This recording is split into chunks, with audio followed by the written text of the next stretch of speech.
আলাইকুম রহমতুল্লাহ। 21 তারিখ 8 মাস 2024।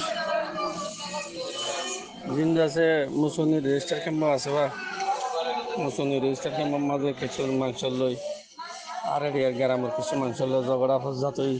হজিয়া ফজাত দিয়ে দে দিবা দে যে বাসার মাঝে হজিয়া ফজাত দিয়ে গ্রামের বাসা তো তিন মানুষ বলে রাতি আলো গিয়ে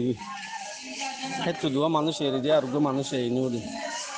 কেন আল্লাহ বলি ওরে আজিয়াদ আছে এখন বেশি ডাঙর ঘটনা চলে এখন ক্যাম্পের মাঝে রাস্তাঘাটে রোহিঙ্গা লোক ফেলে বাজ্যে মারি ফেলে দি বাইন মারি ফেলে দি জানে যারা লোক তার তো গাড়ি তুলে আমি মারি ফেলে বাইন ক্যাম্পর বাইন সত্যি ক্যাম্পর বাইন রাস্তাঘাটে কেন হইলে ভালো হইব সতর্ক হইলে ভালো হইব রাস্তার মাঝে রোহিঙ্গা খান লোক ফেলে বেশি মারার বাদে মারি ফেলে বাজ্যে মাঝে মরি যার গই ক্যাম্পর তো মানুষজন জিন্দা আছে বাইন ফোন ওরা সত্যি শেয়ার করে দিও ক্যাম্পর তো যেন মানুষ নয় দুজনে ভাই এনেকে কেমন নইলে ফোন সাইন ধরে কন্ট্রোল করো রাস্তাঘাটে নিয়ন্ত্রণ দুজনে ভাই আইন একটা রাস্তাঘাটে নিয়ন্ত্রণ কেন করি প্রত্যেক জায়গায় শেয়ার করে দেন আর হতায় প্রত্যেক মানুষের কাছে ভাই এদের কাছে কোনো মানুষকে শেয়ার করে দেন জানাই দিন। আসসালামু আলাইকুম রহমতুল্লাহ।